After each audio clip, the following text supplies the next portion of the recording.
As the mayor of the town of Clayton, I'd like to call this Clayton Town Council meeting to order. I ask you to stand for the Pledge of Allegiance and remain standing for the invocation.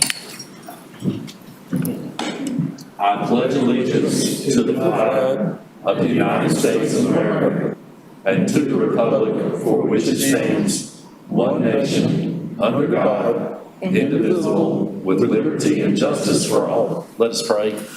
Most gracious and heavenly Father, we pause to give you thanks for the many blessings of this day, Lord, and we ask now that you be with us as we proceed with the business for the town of Clayton. For it's in Jesus' name we pray.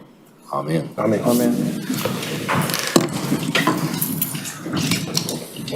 Take this opportunity to welcome everybody to the council meeting. Thank you for joining us.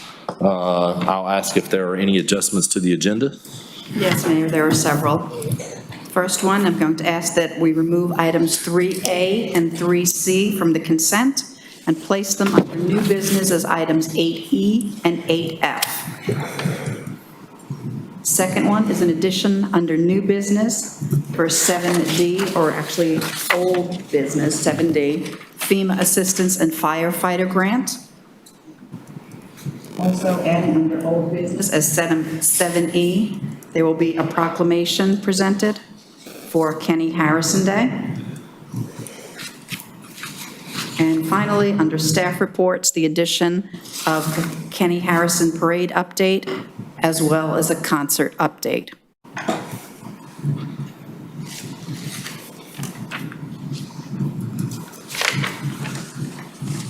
All right. I have those noted on our agenda. Up next is your consent agenda. Move we approve. Second. We have a motion and a second to approve the consent agenda. Is there any further discussion? All in favor say aye. Aye. Opposed, like sign. Motion carries.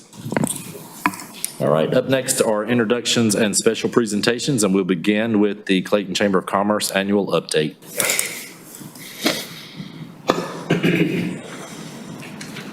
Good evening, Mr. Mayor and Council. For those of you who don't know, my name is Melissa Oliver, and I'm the current board chair of the Clayton Chamber of Commerce, which is sincerely a special honor for me. I've been involved with the Clayton Chamber, as the mayor knows, for a very long time, more than 2 decades, and so it's just been a wonderful year to serve in a much different way in this leadership role. Thank you for letting me speak on behalf of the Clayton Chamber of Commerce this evening.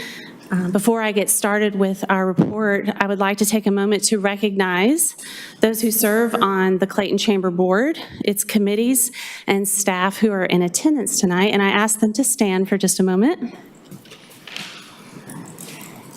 Awesome. Thank you very much. We have a good group here tonight. Yes.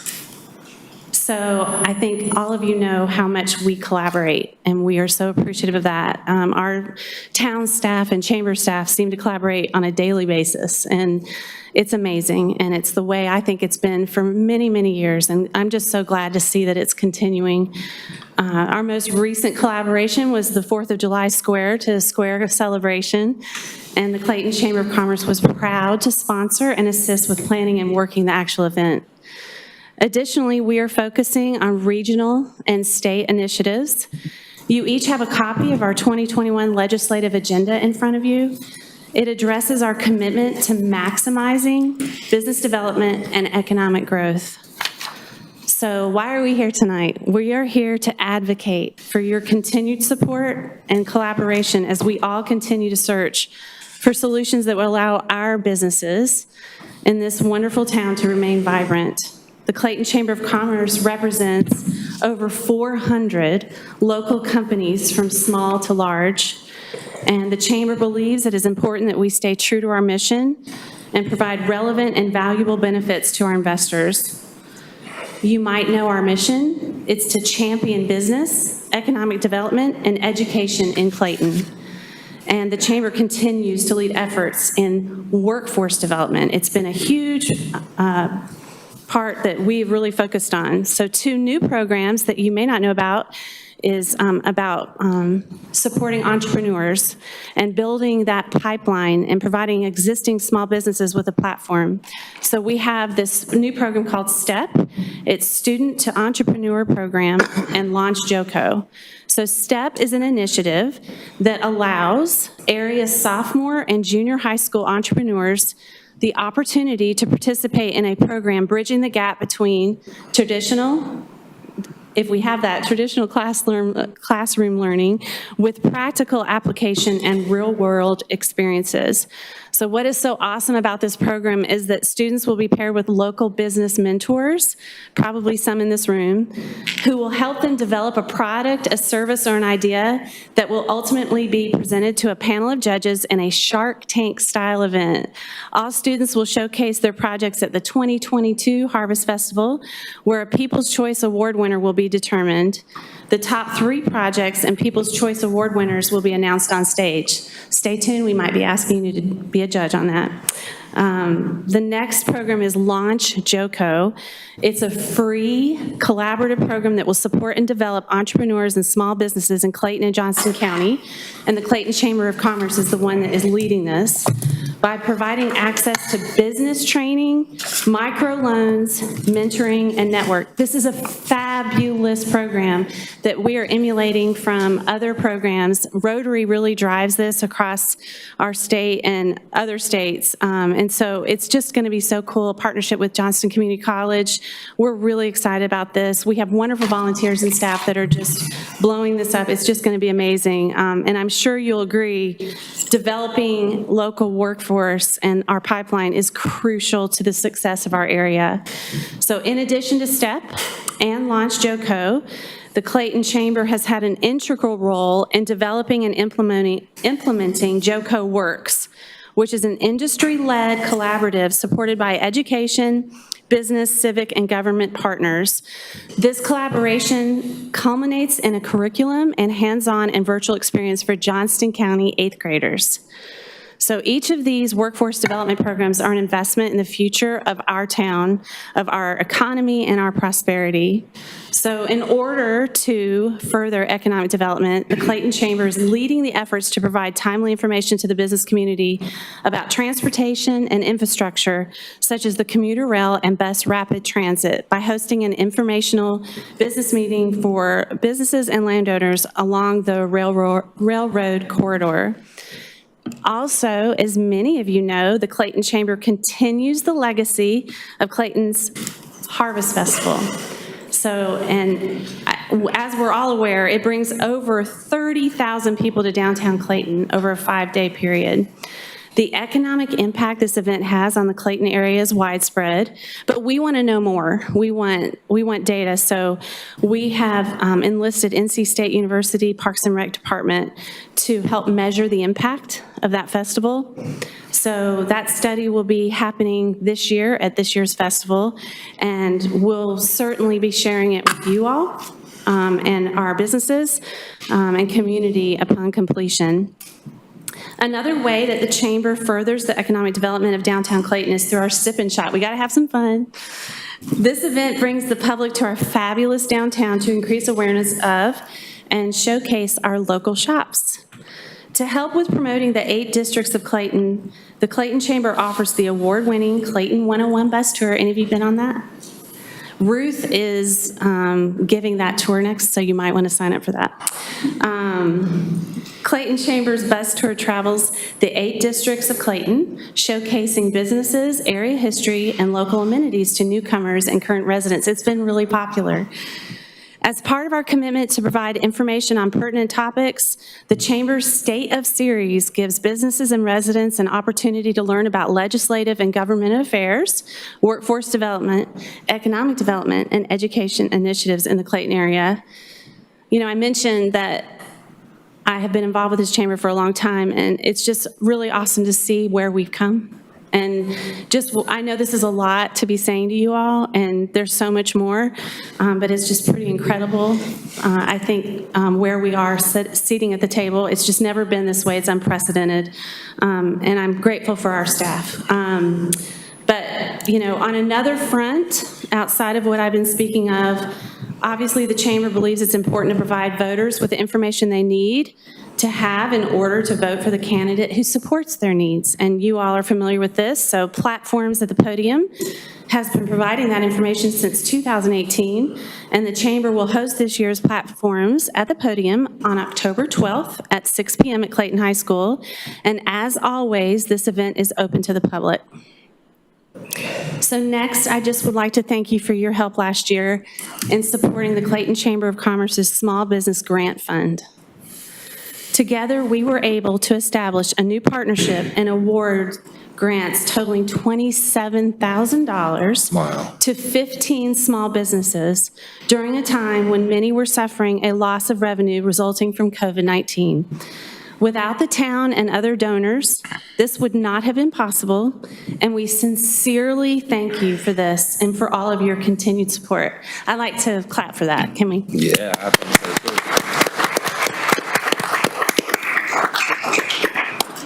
Special stories from that where, it helped pay rent, and it really did make a big difference, and it was a shot in the arm that kept some of our small businesses alive.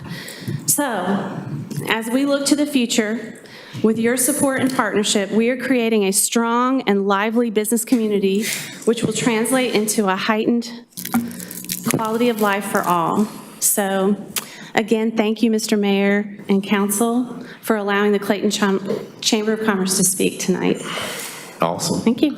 Questions or comments? Mr. Thompson?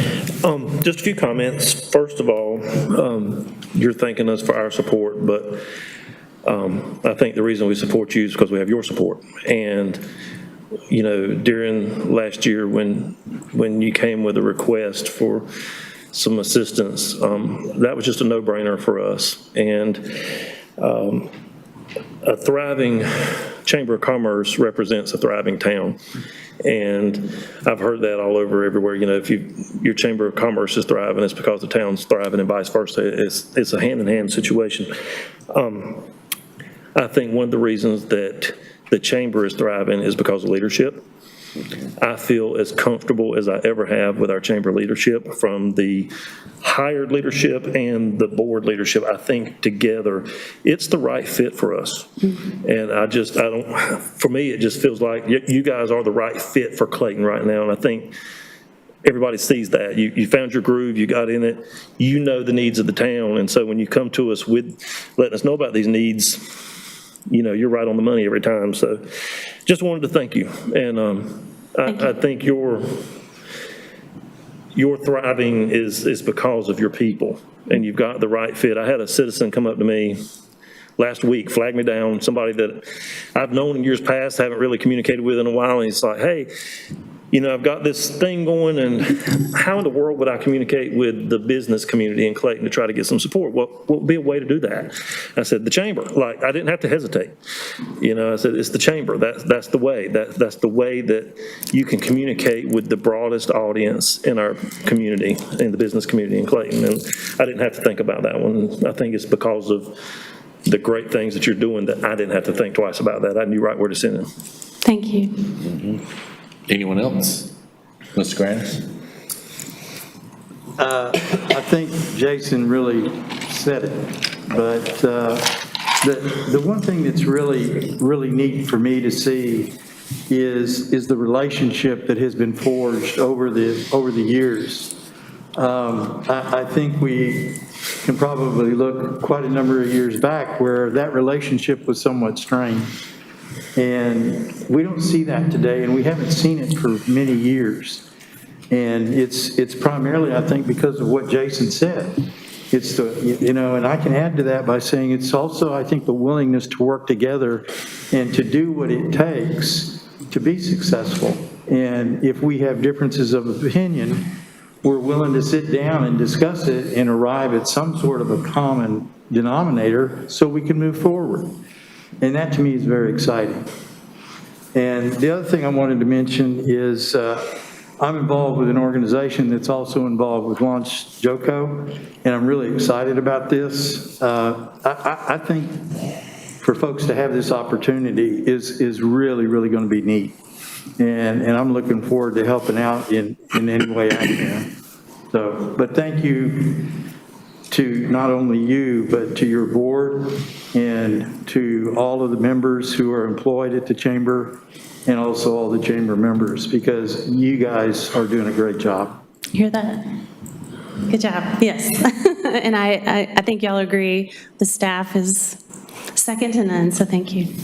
They really are. And, you know, there, excuse me, there's this old adage that says many hands make light work. Well, also many hands make great results. And that has been my experience with the Clayton Chamber of Commerce.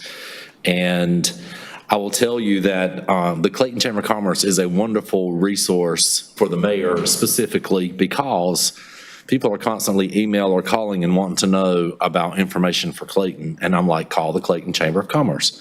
Well, who do I ask for? And I say, anyone who picks up that phone will be able to help you. And they always say, well, that's not how it works anywhere else. I've called all of them. And I think that level of customer service and that level of experience for people is what really, you know, drives them to want to come to Clayton, because it really shows that Clayton Chamber of Commerce is all about people, business, community, all of it. So I don't think we could be more proud. And, you know, unprecedented results, unprecedented leadership. You know, Chamber of Commerce has all the right people in all the right places, and it's synchronized. And based on results, we know this. So I think there's a lot to be said for how far this Chamber of Commerce has come, you know, from back in our day to where we are present day. On a personal note, you know, the next time there's a tour, I would love to co-host with Ruth. I promise not to overspeak her, but, you know, I think that aspect of what we offer this community is huge. And every person that I've ran into that has participated in that has nothing but good results to say about that program. So I'll encourage everybody who's watching or listening that if you've never taken that tour, you will be amazed. You will just be amazed. Just when you think you know it all because you've been here a while, you always learn something more and another piece of Clayton history and interest and focus on what our community is all about. So that's awesome. Thank you. Thank you. Thank all of you. Thank you for being here this evening. Thank you. I'm not on the record, but can we acknowledge our staff that's here in Dana? Absolutely. Give them a round of applause. Absolutely. Stand up, staff.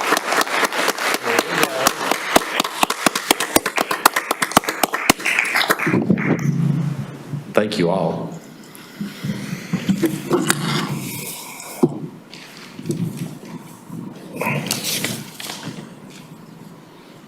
So are you going to require all your people to stay for the rest of the meeting, or do you want me to let you out before we go on to the next gig? So many friendly hand waves of goodbye.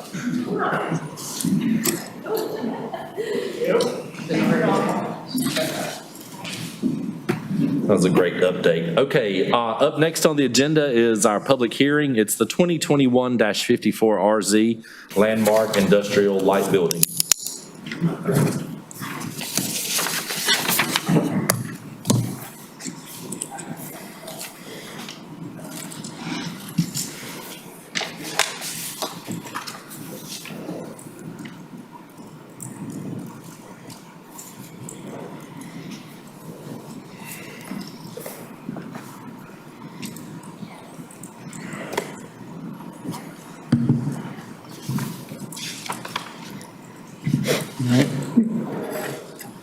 Good evening, Mayor McLeod, members of the Town Council. My name, for the record, is Ben Painter with the Planning Department, and I'm here to present to you case 2021-54RZ, the Landmark Light Industrial Building rezoning. The applicant is requesting a rezone from the zoning Plan Development Commercial, PDC, to Light Industrial and I-1 zone. Currently, the land is vacant. It's about a 24.81 acre property. And it's along Shotwell Road, and that's where City Dump Road comes into Shotwell. So you can see, I'm sorry. the Dollar General, to the north, the distribution facility along Shotwell Road. This is city dump that dead ends into that. And then to the south, the Stalling Mill apartment complex. And to the east of that, agricultural uses, as well as the La Casina, Clayton Fitness commercial area with the Cameron Crossing apartments further to the east, over with 70 Business further south. It's off the map. Currently, the property is zoned PDC, Plan Development Commercial. You can see it on the top map in the burnt orange color. It has I-2 zoning to the north and some residential to the south, as well as the Plan Development Mixed Use designation, zoning designation, which is currently in agriculture. Below you can see the proposed zoning will be I-1. This is a zoning that would allow for a lot of industrial type uses, light industrial uses like warehousing, distribution. It's very similar to I-2, except it's intended for uses that would not cause nuisance problems such as noise, pollution, things like that. Cool. So here's the street view. We're standing on the corner of Shotwell and City Dump Road. City Dump Road is the farthest road inlet to the right of the image. We're looking southwest at the property, which is, as you can see, currently vacant. And then on the left of the image, further down, you can see the very top of the Clayton Fitness Center and other commercial businesses. This was a potential concept that was submitted by the applicant. This isn't under review by staff currently, but it's just a general idea of what type of use could take place on the property if it were zoned I-1. It's very similar to other uses occurring along Shotwell Road, currently a distribution type facility with a truck court. Consistency and compatibility. So currently, the uses along Shotwell Road would be very consistent with this proposed use. The future land use map, if the rezoning were approved, would be updated to an employment center land use designation. And comprehensive goals that would support this would be encouraging redevelopment and adaptive reuse of otherwise underutilized commercial land. And this would also encourage a mix of residential and non-residential uses in the area. So you can see the map on the left, the property highlighted in light blue. Currently, the future land use designation is a community mixed use, which you can see in the striped red and yellow. On the right side, the future land use map update would extend that employment center designation, which is currently to the north of the property, extend it further down Shotwell Road. So in closing, staff does recommend approval of the rezoning request. Additionally, Planning Board recommended approval at their July 19th meeting. The applicant is here to give some further information, and I'm available for questions as well. Thank you. All right, any questions for staff? All right. Thank you. This has been noted as a public, oh, Mr. Grants. This one. Could you go back to the map showing the proposed? No, it's further toward the end. Our future land use, or? Yes. Future land use. Oh, there you go. Oh, yeah, okay. So in the findings, one of the questions is consistency with adopted plans of the town. And I think I know the answer to this question, but I was going to ask you to explain why this appears to be consistent since it is PDC and we are requesting to go to I-1. But I'm going to make the assumption it's because of the proposed future land use map. Would that be fair to say? Yes, so I guess the use is consistent with what's currently occurring in the area. However, the future land use map does reflect the community land use future designation. With a rezone, there is a procedure to update the comprehensive plan future land use map to reflect employment center, which would be consistent with the I-1 use. I suspected that, but I wanted to be sure. Thank you. All right, anyone else? Awesome, thank you. This has been noted as a public hearing. Anyone wishing to speak, please step forward and state your name for the record.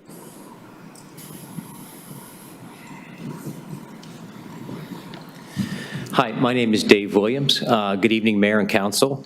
I'm the owner of Landmark Industrial, and we build speculative development buildings in the Carolinas. I'd just like to spend a few minutes and give you a little more details about the project and answer any questions that you may have. The 24-acre site located on Shotwell Road was previously part of the Carolina Distribution Center parcel, and years ago that was parceled off and then rezoned planned development commercial. The property is subject to a declaration of restrictive covenants, so a light industrial use is consistent with the required land use in the recorded covenants. We held a public hearing back in July, and we reached out directly to the three adjacent land users, our landowners. We heard back from 2 of them. There were no objections to the proposed rezoning, so I thought I'd share that with you. Can I go back to the site plan, please? So this is the current site plan for the project. It's comprised of 2 buildings that will be constructed simultaneously, totaling approximately 220,000 square feet with a shared truck court. We also are planning for a potential trailer storage lot or outdoor storage in case one of the tenants needs that. You know, we're looking at making a $22 million investment in the town of Clayton, and we think that this project would help meet the demand of existing businesses in the town looking for expansion, as well as attract new businesses to the town of Clayton. You know, we have not marketed this site in any way yet, but we do have some interest from some local businesses that are looking for expansion opportunities. So we're excited about that. You know, so at this time, I'd like to thank you for your time and consideration. I'd like to request your support for this rezoning, and I'm happy to answer any questions you may have. All right, any questions or comments for the applicant? Mr. Granis? Just a couple.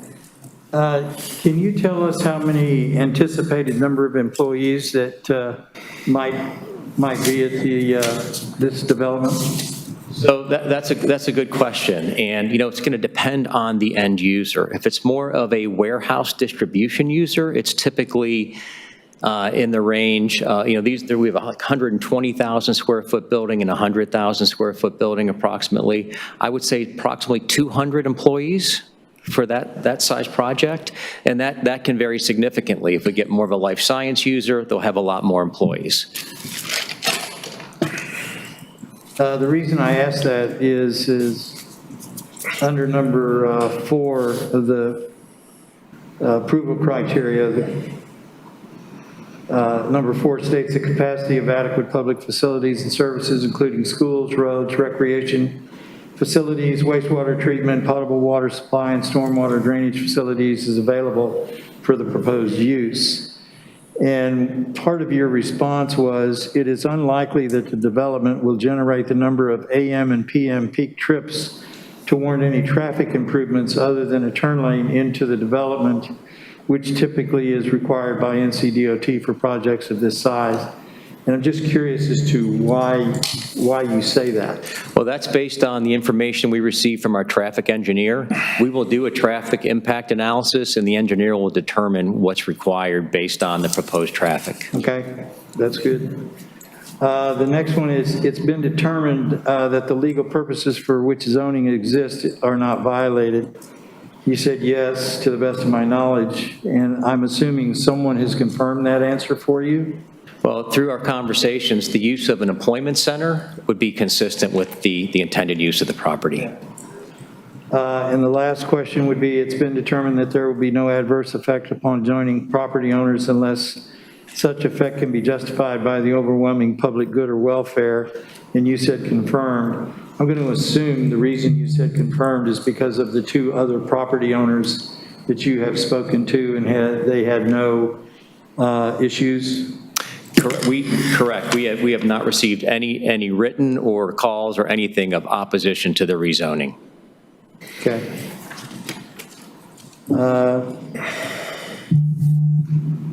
That's it. Thank you. All right, anyone else? All right, thank you, sir. Thank you. Anyone else wishing to speak on this? All right, no one else wishing to speak. I'll close the public hearing and turn it over to the council for their discussion. Mr. Thompson. I feel like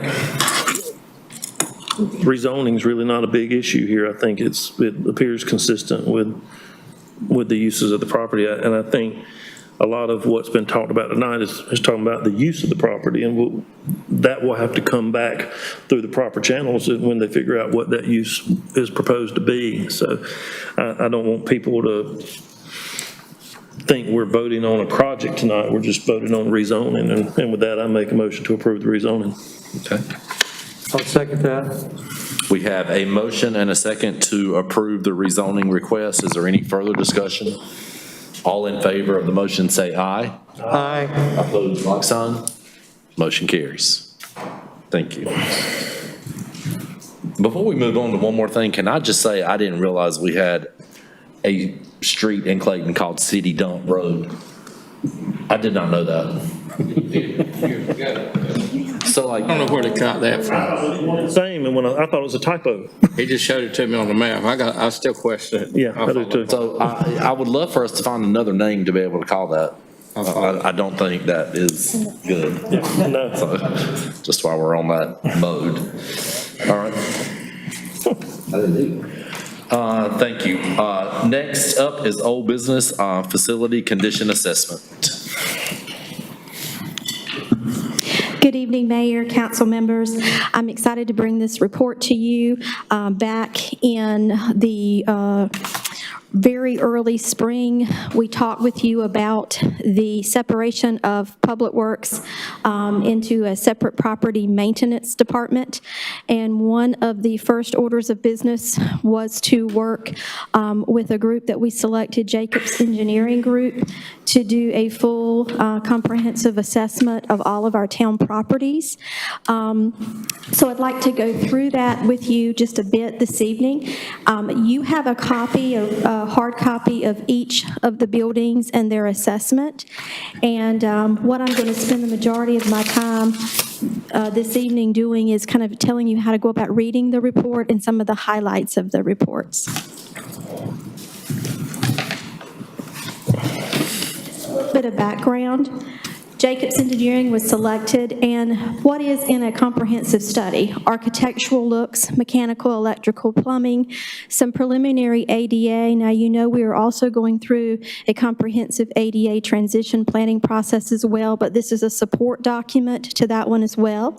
Roofing, and then some critical safety issues. If there was anything that they saw the 3 days they were here while they were on site, we would be told about that immediately for corrective actions.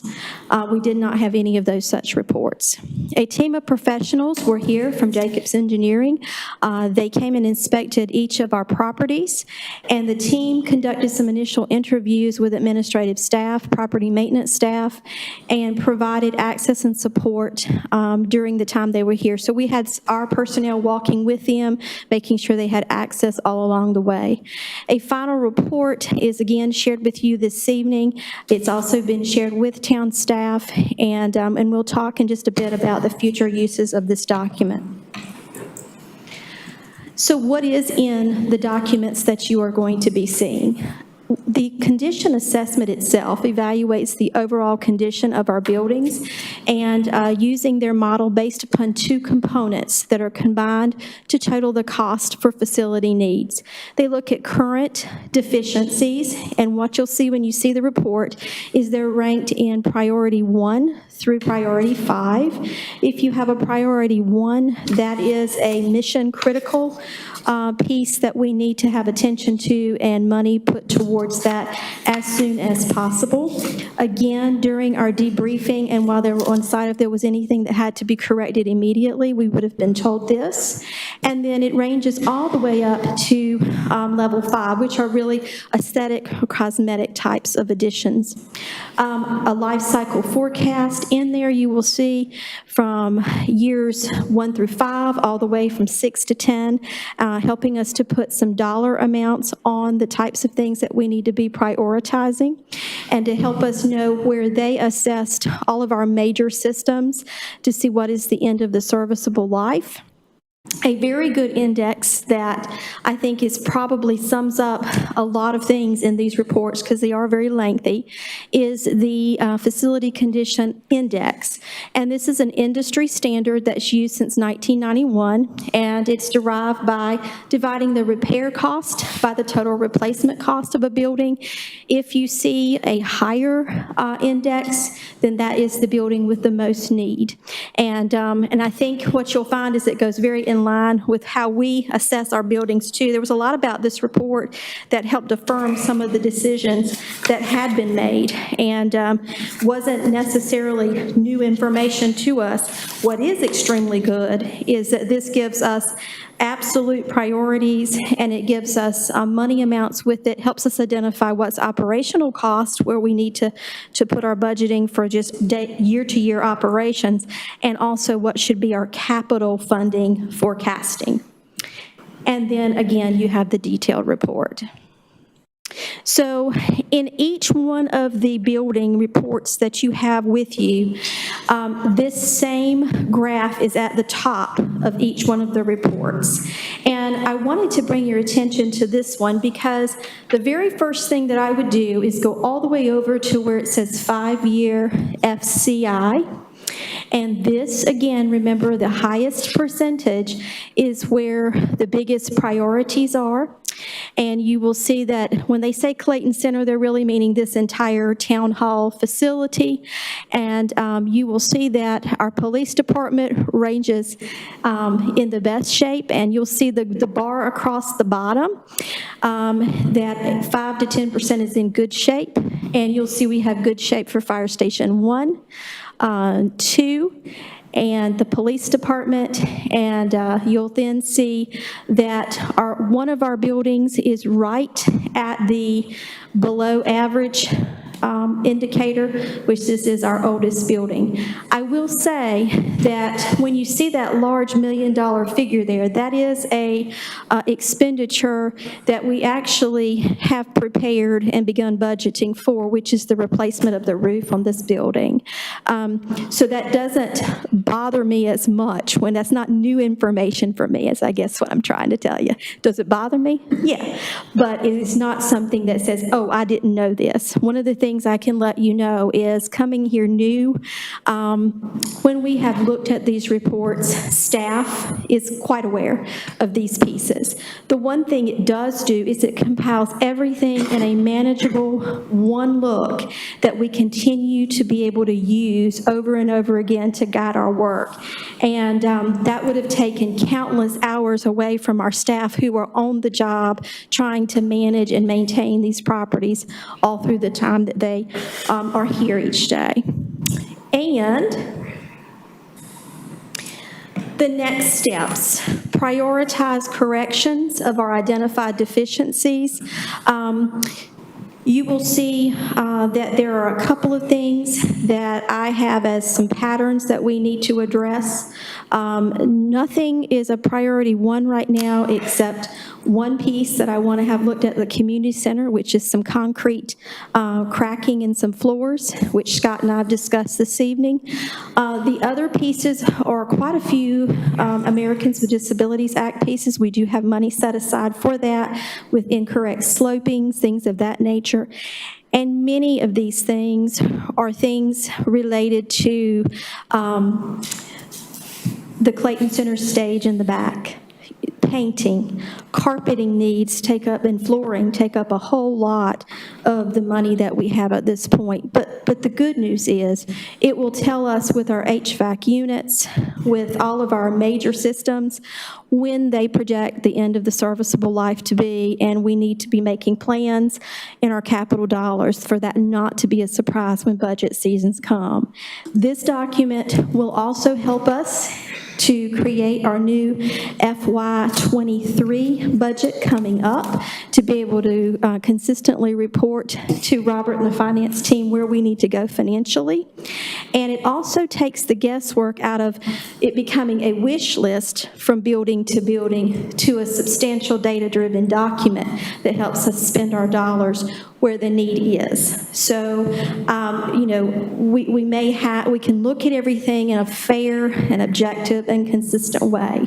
The final piece is capital budget planning. Those are those things that are beyond where we are with our year-to-year budgeting that help us plan and forecast for the future, well beyond what we're doing on a year-to-year basis. So you have each one of the buildings. I do have those electronically as well if you'd like to have those to dive into it.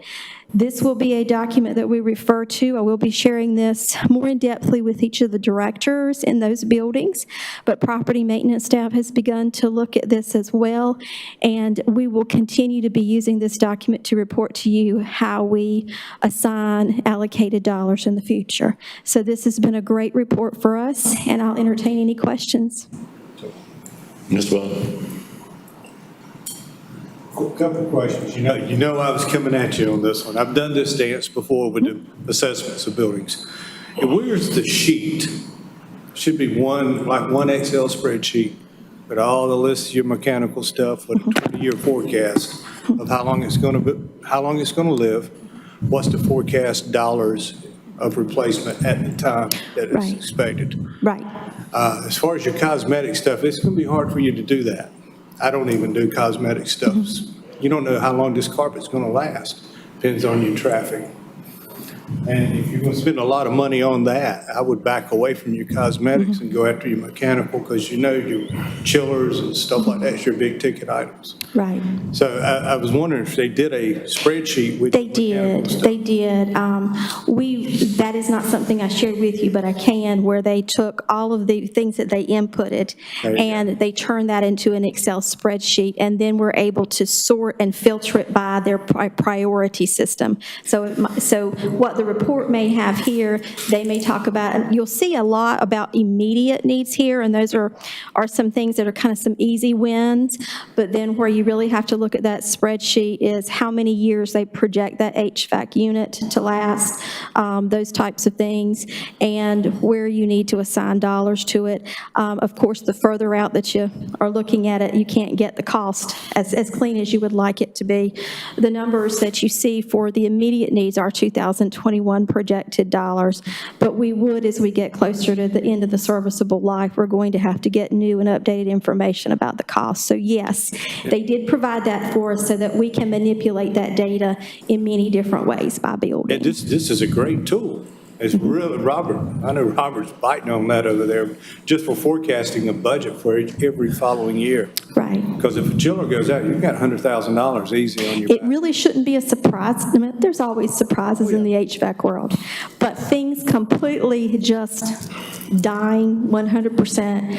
We should have information in this report that tells us that things are coming to that level, and that kicking the can down the road may not be where we want to go. Thank you. Good job. Appreciate it. Anyone else? Awesome. Thank you so much. This is like super helpful.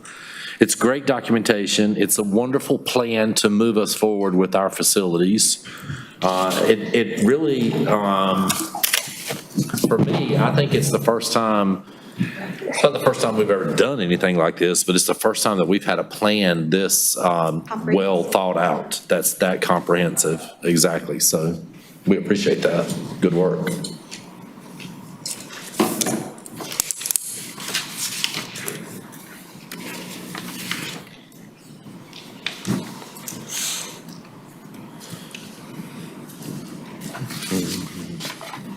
Up next is a resolution awarding design build for municipal park.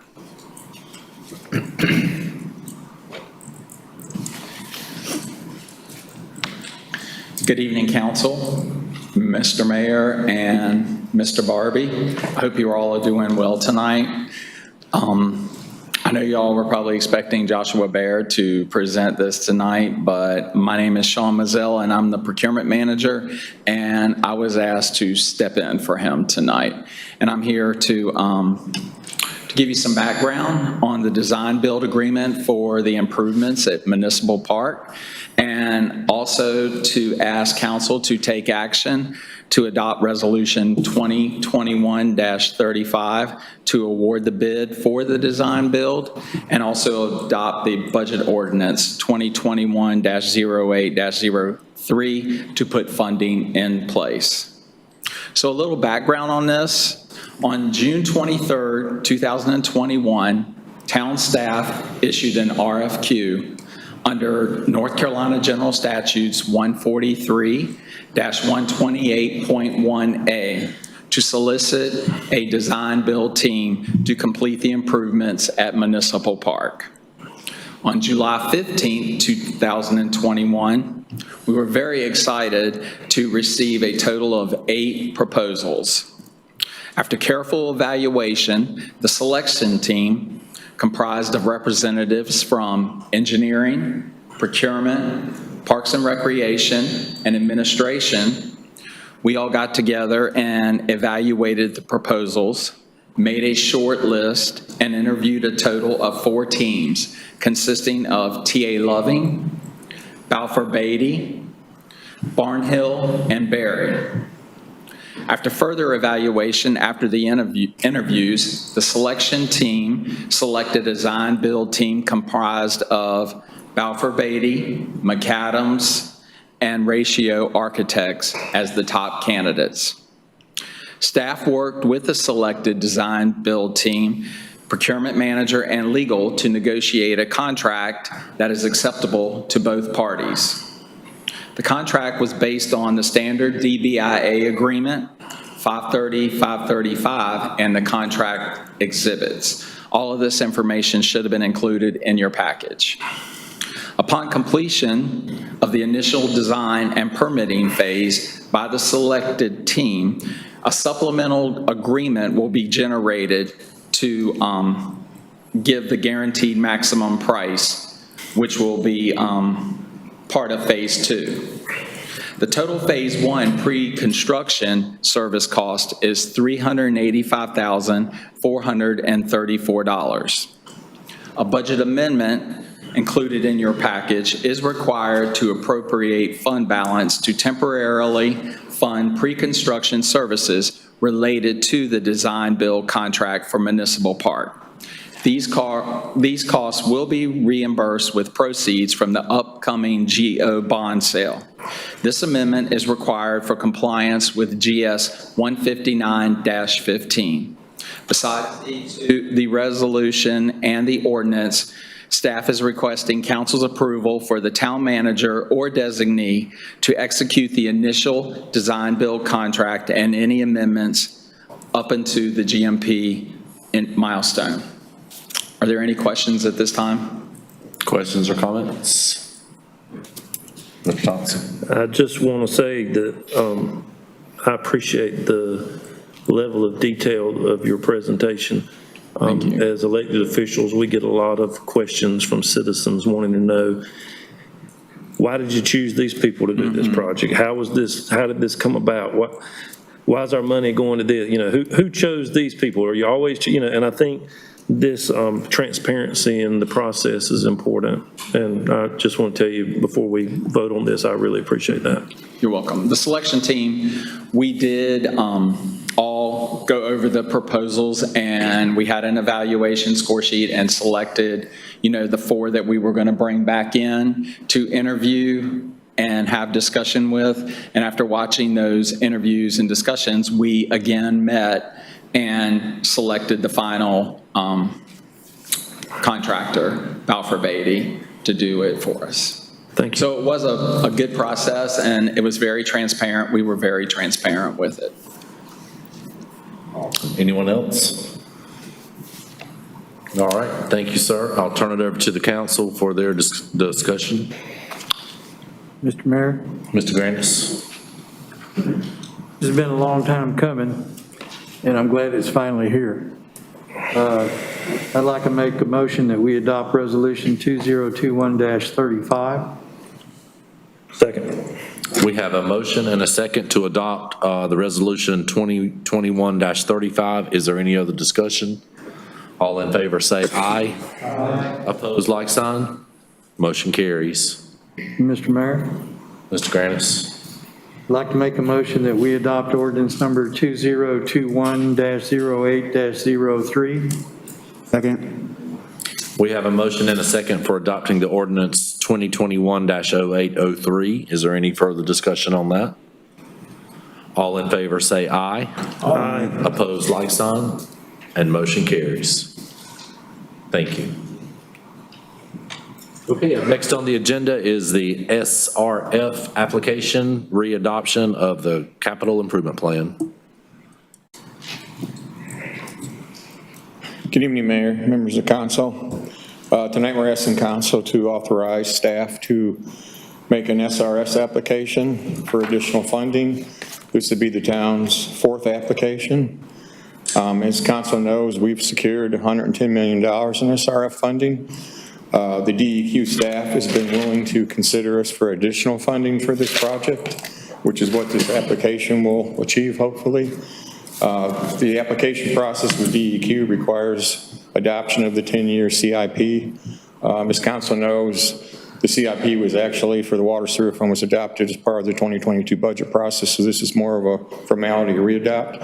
So what you see in your pack, that's the same CIP that was in the 2022 budget package. Any questions, I'll be happy to entertain them. Thank you, Robert. Questions or comments? We cut and dry. All right. Thank you. I'll turn it over to the council. Mr. Bowman. Mayor, I'd like to make a motion we adopt Resolution 2021-36. Second. We have a motion and a second for the adoption of the resolution 2021-36. Is there any further discussion? All in favor say aye. Aye. Opposed, like sign. Motion carries. Thank you, Robert. Up next is the FEMA assistance to firefighter grant.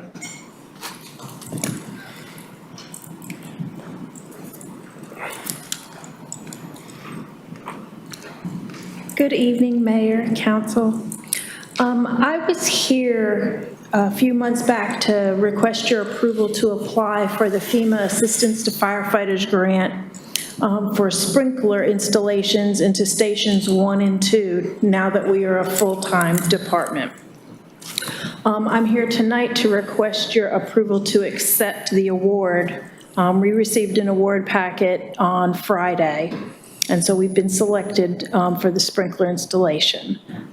There is a 10% cost share, which is just under $8,000 to do both stations.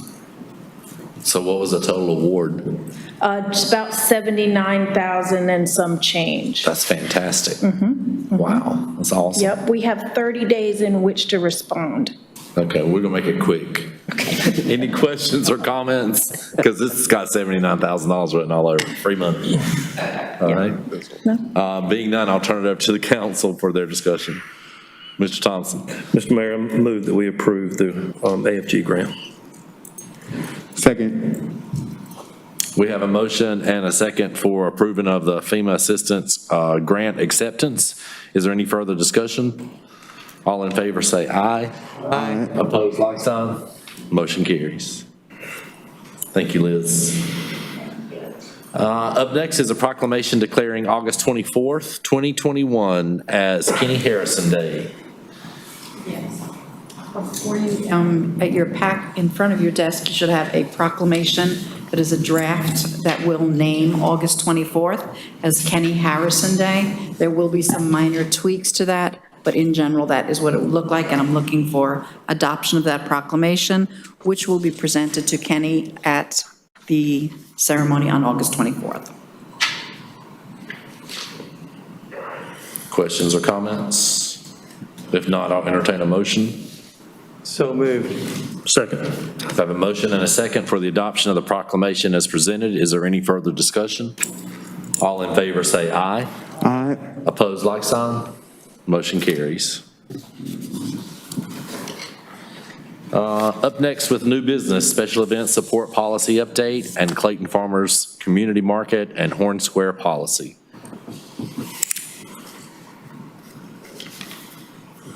Good evening, Mr. Mayor, Town Council. I'm Amy Sharing with the Clayton Fire Department.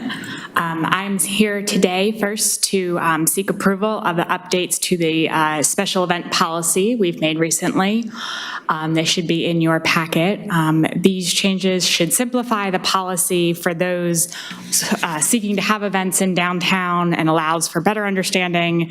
It also splits our categories of events into 3 categories. Currently, we have 4. It makes it so that they are clearly defined by the impact the event will have to roads, traffic control, emergency services, and area businesses, and therefore the police and other emergency services that would be working the event. Depending on what category the event falls in, will determine how far in advance the application must be submitted to give staff adequate time to review and prepare, and it sets in policy how many of each type of event is allowed per year in order to minimize the impact to our existing things here at the Clayton Center and businesses downtown and residents and things. Changes to the policy also include changing language that define the roles of different departments as the job duties within the town have changed. The special events duties have moved from a committee to the planning department to the Parks and Rec department, and now they're with myself in the fire department. So the policy now reflects that, and those are the major changes. If you guys have any questions about the special event policy, I'd be happy to answer them. Awesome. Any questions or comments for Amy? Mr. Granis? I just want to acknowledge you guys for updating this, and to have the classifications, I think ultimately is going to make it much simpler to be able to deal with the different types of events that we have, both due to population and also attraction. So a job well done. Thank you. Anyone else? All right. If not, I'll entertain a motion. Mr. Mayor? Mr. Granis? I'd like to make a motion that we adopt Resolution 2021-37. Second. We got a motion and a second for the adoption of the resolution 2021-37. Is there any other discussion? All in favor of the motion say aye. Aye. Opposed, like sign. Motion carries. Mr. Mayor? I'm sorry. Oh, okay. It's a two-part. It is two-part. In conjunction with the special event policy, I was also tasked with updating the agreement with the Clayton Farm and Community Market and their use of town property. Right now it's Horne Square every Saturday morning. It's every other Saturday in the off-season, and then also including in that agreement the monthly night market that's in conjunction with the last Friday promotional event that's been very successful in downtown Clayton. So you also have that agreement that we are looking to seek approval of. Awesome. Questions or comments? All right, I'll entertain a motion. Mr. Granis? First of all, my apologies for jumping the gun. I'd like to make a motion that we approve adoption of Resolution 2021-38. Second. We had a motion and a second for the adoption of the resolution 2021-38. Is there any further discussion? All in favor say aye. Aye. And opposed, like sign. Motion carries. Thank you. Thank you, Amy.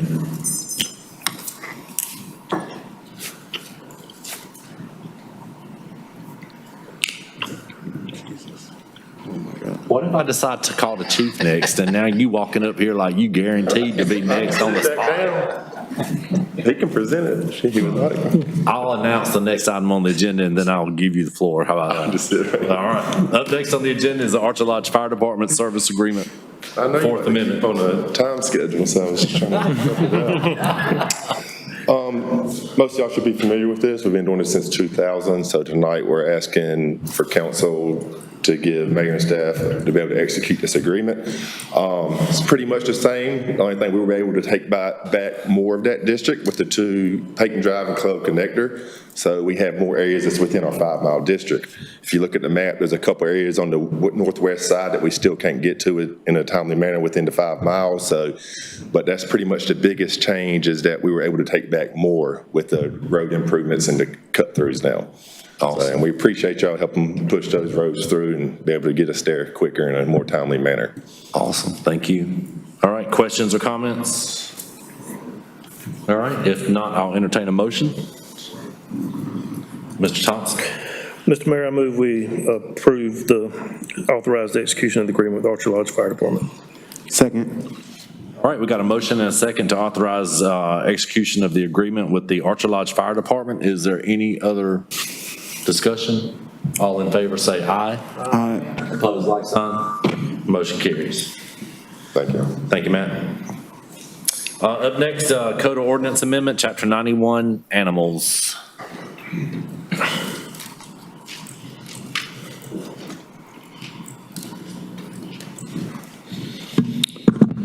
Good afternoon, Mr. Mayor, Madam Clerk, members of the Town Council.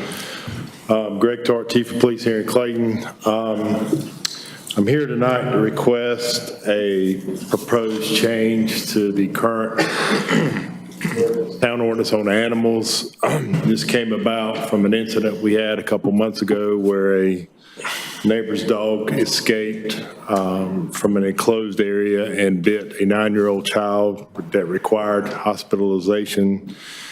Our animal control officer went out and did an investigation, and when I got to looking at the ordinance as it was currently written, or as it is currently written, we were trying to determine what process was in place and what decision would be made and what to do with this animal. As the current ordinance is, it really doesn't define the process much. It just talks more about the abatement aspect of it.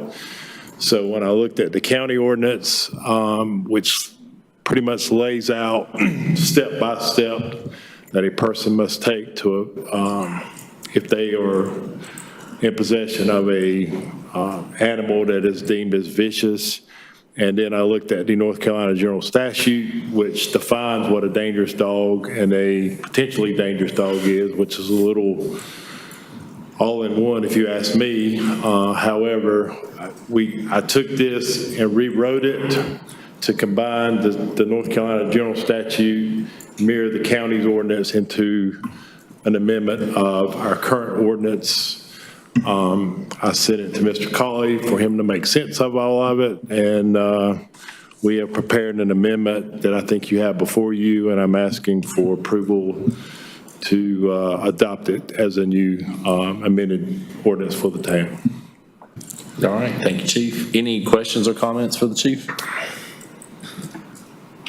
All right. If there are no questions or comments, I will entertain a motion. Mr. Mayor. Mr. Bunn. Mr. Mayor, I make a motion we adopt ordinance 2021-08-04. Second. We have a motion and a second for adoption of the ordinance number 2021-0804. Is there any further discussion? All in favor say aye. Aye. Opposed, like sign. Motion carries. Thanks, sir. Thank you, Chief.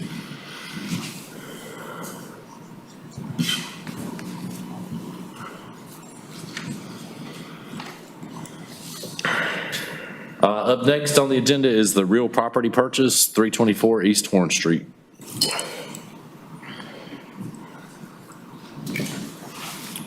Good evening, Mayor, members of council, Robert McKay, Finance Director. Tonight we're asking council to approve the budget amendment to purchase real property located at 324 East Horne Street. That parcel can be used for a future expansion. The budget amendment puts the actual funding in place to procure the property as well as allowance for some closing costs. All right, questions or comments? All right, if not, I'll entertain a motion. Mr. Mayor, make a motion we adopt ordinance 2021-0805. Second.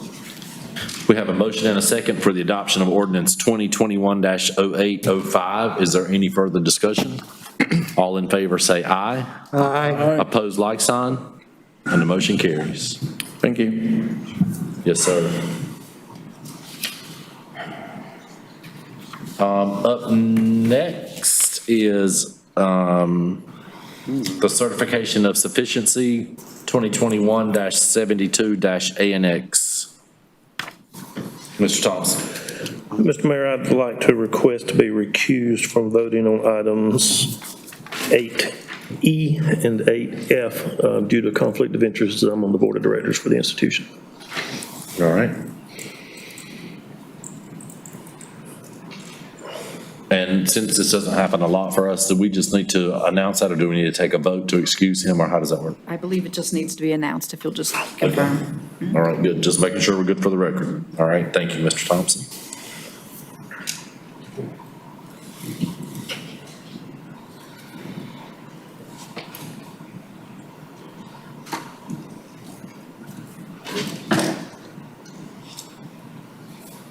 I just need a motion and a second To approve the annexation. to adopt the certification. Oh, I'm sorry, to adopt the certification, yes. All right, so I'll entertain a motion to adopt the certification of sufficiency 2021-72 ANX. So moved. All right, we have Mr. Holder with the motion and Councilman Bunn with the second. Any further discussion? All in favor say aye. Aye. Opposed, like sign. Motion carries. All right, the next item is the resolution to set a public hearing for September 7th, 2021 for 2021-72 ANX Johnston Prep High School. So moved. Second. Got a motion and a second to set a public hearing for September 7th, 2021 for this item. Is there any further discussion? All in favor say aye. Aye. Opposed, like sign. Motion carries. All right, thank you. Now we'll move on to staff reports, beginning with the manager. Two items, Mayor. We have a planning director and a HR director that will be starting September 30th. August 30th, I'm sorry. So we're glad to report that. Also, one other item, we had a resident that come before the council last meeting, Diana Goss, who lived in the Ashcroft subdivision with some concerns. Staff is working on that with the developer.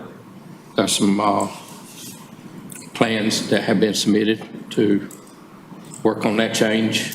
But also I've been in contact with the resident to keep her informed, so. Great. Keep you up to date. And we're gonna be able to get that rectified.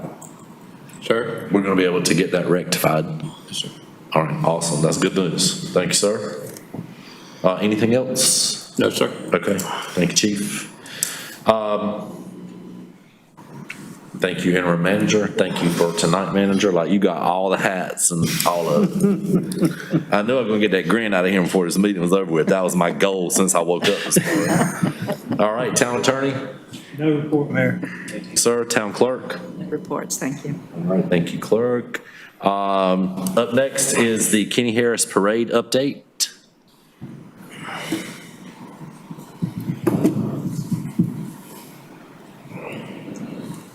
Good evening again. So next Tuesday, Tuesday, which is August 24th. We are very excited to have Kenny Harrison, our Olympic silver medal 100-meter hurdle winner, here back in her hometown of Clayton, and we will have a parade in her honor. It will leave Clayton High School, go down Main Street from Fayetteville, and then come back 2nd Street at 6 o'clock.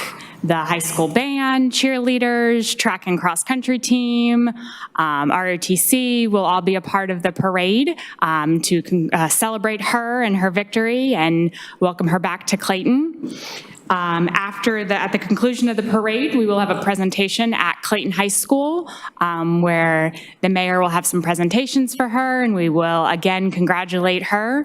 That'll be at 7 o'clock outside of the gym there in the parking lot at Clayton High School. So we would love for all of you to join us for that event and that day, Kenny Harrison Day, here in Clayton. In addition to the Kenny Harrison event next week, we also have our first concert in what feels like forever in downtown Clayton on Town Square. Aaron Hamm and the Big River Band and Jonathan Parker, 2 Johnston County locals, will take the stage at 6 o'clock on this Thursday. We're hoping the weather holds out for us. With both of these events coming up, we are keeping all of the CDC protocols and recommendations in mind and encouraging families when they bring their own chairs and blankets to both of these events to spread out, maintain social distancing for those not in their household. We'll have some extra hand sanitizer stations throughout the vendor area, as well as some marks on the ground to keep people separated while they, get their food and enjoy the music in downtown. So we can, everyone in the public can help us and help you guys make this a very successful and safe event. Awesome. Questions or comments? No? Okay. I want to thank you for that update, and I want to thank our citizens for, the great job that they are doing, their part on both sides of wherever they stand with their feelings on the pandemic. I don't have any worries or concerns that people in the town of Clayton aren't going to take all the necessary precautions and come out and enjoy both events, because they're both going to be well worth attending. Thank you, Amy. Thank you. All right, I'll now open the floor for informal discussion and public comment. Anyone wish to speak? All right, no one wishing to speak. I'll turn it over to council for comments. No council comments? Well, I will just tell you, when we're planning this Kenny Harrison event, it was brought up, do you think the town council would like to run down Main Street with Kenny? And I told them, as much as we probably would, that it wasn't about us, it was about Kenny. So you all owe me a great deal of something for getting you out of running down Main Street. So, no, I'm really looking forward to that event. What a wonderful opportunity for the town of Clayton to come together and honor such an amazing young woman. And her story is phenomenal. So we're going to have a big old parade, town of Clayton. We hope to see everybody out there. We got a big parade route for everybody to enjoy, so we can have some good social distancing and really pay a true honor and appreciation to Clayton's very own Kenny Harrison. So we look forward to that. All right, is there anything else to come before this council? If not, I will entertain a motion to adjourn. So moved. That pause almost made me worried, like, wow, they don't really want to adjourn this meeting. All in favor say aye. Aye. Motion carries. Good night.